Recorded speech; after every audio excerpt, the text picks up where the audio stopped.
As the mystery surrounding the tragic disappearance of 19-year-old Jay Slater deepens, the inquest into his presumed death has taken a dramatic new turn. Jay's grieving mother, Debbie Duncan, has issued a stunning demand that could blow the lid off the already convoluted case, raising serious questions about the people he was last seen with, and what really happened in the final hours before he vanished in Tenerife. Please subscribe to my YouTube channel. What was supposed to be a preliminary procedural hearing turned into a high-tension affair, with family members, friends, and media packed into a tight courtroom in Lancashire, where the UK leg of the inquest has begun. But it was Debbie's sudden outburst, and her call for a full criminal inquiry into the role of Jay's so-called friends, that silenced the room and shook the proceedings to their core. And now, new revelations about drugs, shady characters, and inconsistencies in witness testimony are pointing to the likelihood that this case is far from over. The inquest begins, and is immediately shaken. The inquest opened with quiet, solemn dignity. The coroner read out a basic timeline of events. Jay Slater, a promising young apprentice bricklayer from Ozzeltwizel, had flown to Tenerife in June 2024 to attend the New Rave Generation, NRG, music festival. He never returned. What followed, from the frantic search in the unforgiving terrain of the Tenno Mountains to the social media theories that ran wild, gripped not just the UK, but the world. But as the coroner introduced initial evidence, Debbie Duncan stood up and made her voice heard. "I want every single person who was with my son that night brought into this courtroom. No more silence. No more lies.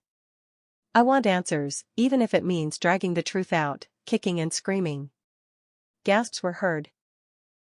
The coroner requested calm, but the impact had already been made. This was no longer just an inquiry. This was a mother on a mission, and a system being forced to listen. The missing pals, who are they, and why have they vanished? Jay was last seen alive leaving a remote Airbnb in Masca, Tenerife, after staying the night with two men he had reportedly just met. These men, whose names have not been officially released, were believed to be from the Manchester area and known to some members of the UK party scene. Since Jay's disappearance, however, they've gone dark. Debbie's statement to the inquest demanded that both individuals be subpoenaed to appear in person. According to her legal team, multiple attempts have been made to reach them for questioning, but they've declined to cooperate, citing mental distress and not wanting to get involved. But that's not all.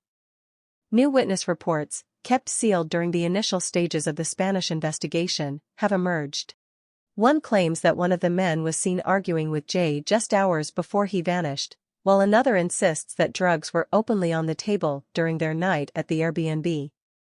Please subscribe to my YouTube channel.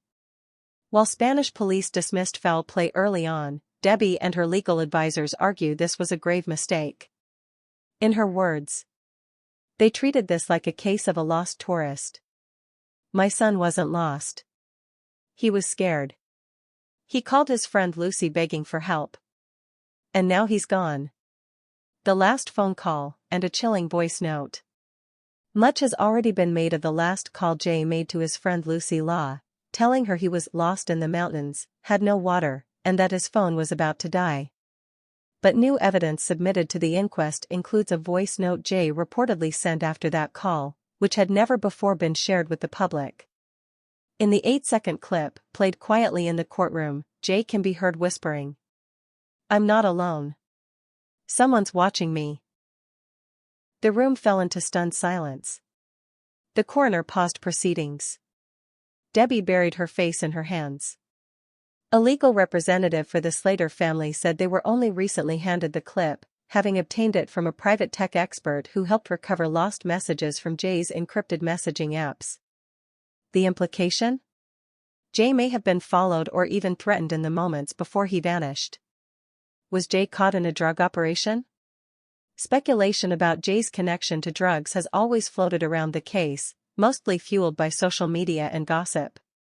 But now, the inquest is examining whether Jay may have been unwittingly entangled in something far more dangerous. A whistleblower, who testified via video from a private location in the UK, claimed that one of the men Jay stayed with in Tenerife was a known drug runner with ties to a criminal organization operating out of Manchester and Ibiza. The witness, identified only as Danny, told the inquest. Jay had no clue what he was walking into. They liked him, thought he was a funny kid, naive. He was brought along for a party, but those two were not there to rave. They were working. Danny claimed that Jay might have overheard something, or seen something, he shouldn't have. When asked if this could have put Jay in danger, Danny didn't hesitate. Absolutely. If they thought he'd talk or freak out, that could be enough. Search operation failures, and the questions that still linger. Another bombshell came in the form of a report from a British ex-police officer who volunteered in the search efforts in Tenerife. He told the court that key areas where Jay's phone last pinged were not searched thoroughly, and that Spanish authorities were too quick to dismiss the possibility of abduction or foul play. Please subscribe to my YouTube channel. According to GPS data, Jay's phone had moved erratically between 8:50 a.m. and 9:10 a.m. on the day he vanished, suggesting he was either running or being transported. However, that zone was not combed until 4 days later. By then, any potential clues could have been lost to weather, animals, or human interference. If this had happened in the UK, said the officer, we'd have treated it as a criminal case immediately, not a missing hiker. Debbie's final plea, and what comes next? As the day's proceedings drew to a close, Debbie stood once more. Fighting back tears, she addressed the coroner, press, and those who may still be hiding the truth. I don't care if it's drugs, jealousy, a stupid prank, or something even worse. I'm not going to stop until I know what happened to my boy. Jay deserves that. We all do. Her legal team then formally requested a reopening of the Spanish case file with UK cooperation. Formal subpoenas for the two men Jay stayed with. A public appeal to tech companies for access to Jay's final phone activity. A protective order for any new witnesses who come forward. The coroner acknowledged that new avenues of inquiry had been revealed and that the inquest would be postponed to allow further investigation, potentially with international cooperation. The truth is still out there. As the Slater family walks away from yet another day of emotional turmoil, the questions only multiply. What was Jay really doing at that remote Airbnb?